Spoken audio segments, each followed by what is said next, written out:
All right, welcome to class, everyone. Today's explainer is really a masterclass on how our field, archaeology, has totally transformed over the last century. We are going to look at the history of excavation, and to do that, we're using the absolute most famous mummy in the world as our prime example, King Tutankhamun. Here is a quick look at today's syllabus on screen. We'll be covering 1. Inside the burial chamber, 2. Carter and the royal gold, 3. The evolution of archaeology, 4. Modern medical mysteries, and finally, 5. Unlocking Tutankhamun's secrets. We are basically tracking the journey from destructive treasure hunting to modern diagnostic imaging. Let's get right into it. Section 1, Inside the Burial Chamber. Let's dive in by transporting ourselves back to a very specific, kind of chilly night, January 5th, 2005, right in the heart of the Valley of the Kings. Picture the scene, you guys. It's 6 p.m. The wind is howling, whipping up these ghostly dust devils, and dark, heavy clouds have basically erased the stars. It's a color you could really only describe as casket gray.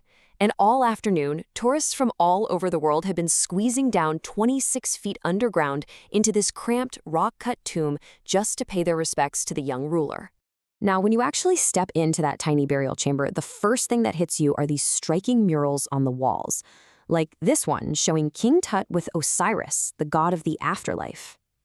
Imagine standing there in the dim light, looking at Tut's gilded face on his mummy-shaped outer coffin lid. People were literally whispering in the dark, wondering with a shiver if the infamous Pharaoh's curse, the idea that death or misfortune falls on anyone who disturbs him, might actually be a real thing.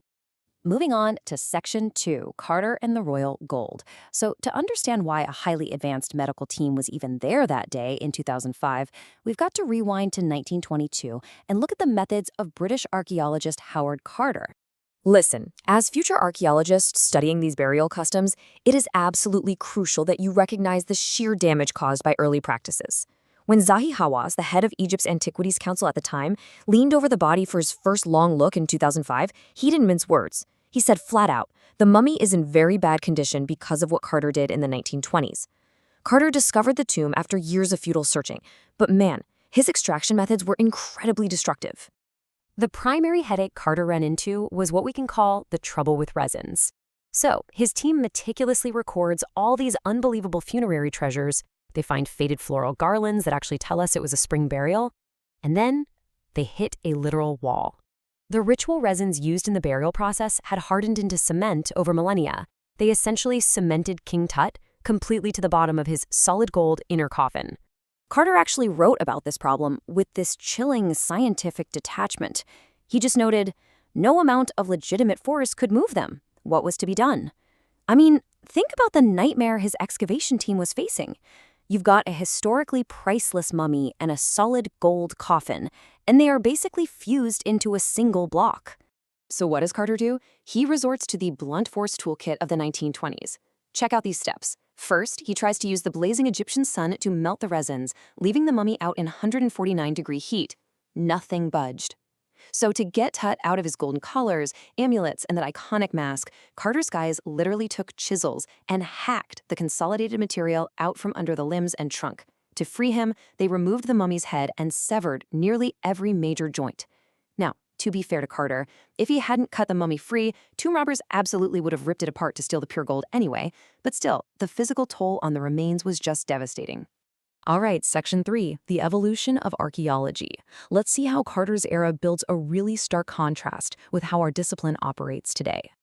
There has been a massive paradigm shift in our field. Archaeology has fundamentally transformed. Back in the 1920s, the focus was heavily on the treasure hunt, right?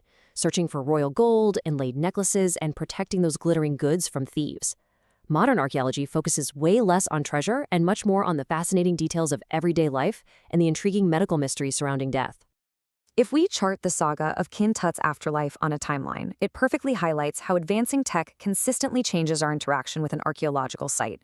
We go from his unexpected death over 3,300 years ago to Carter's blunt force discovery in 1922.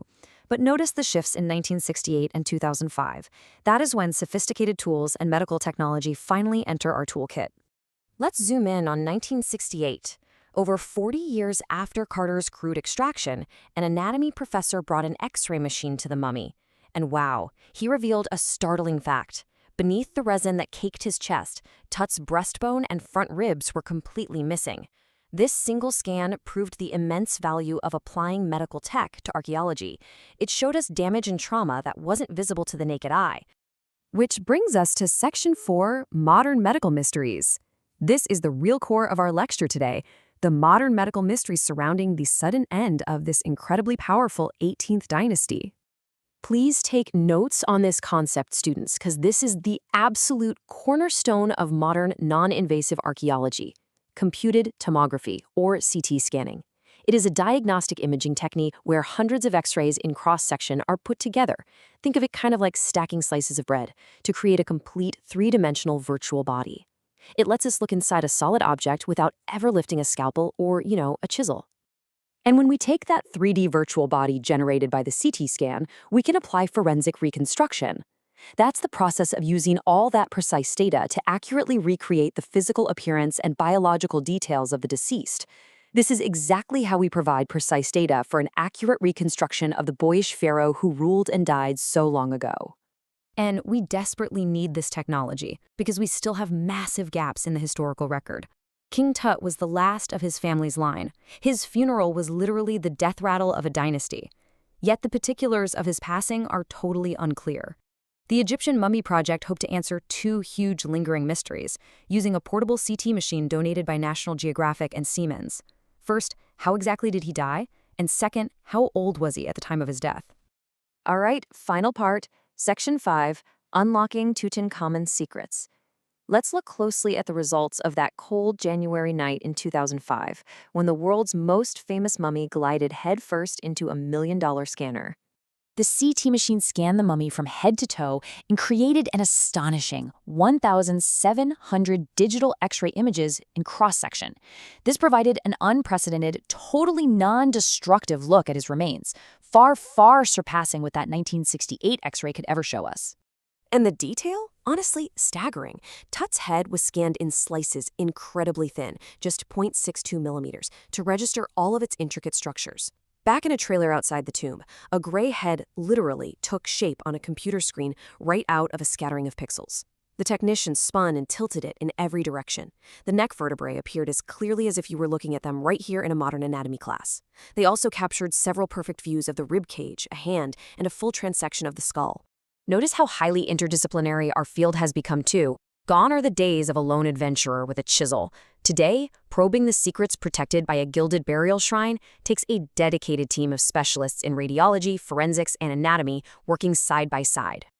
But of course, even with million-dollar diagnostic gear, field archaeology still battles the elements. During the procedure, workmen actually carried Tut up into the swirling sand to get him to the trailer holding the scanner. 20 minutes in, the machine just quits. Sand got into a cooler fan. A guard nervously joked it was the curse of the pharaoh. But actually, scratch that. A pair of cheap substitute white plastic fans ended up saving the day, and the scan was successfully completed. This final sequence of events is my favorite because it perfectly captures the beauty and respect of modern archaeological methods.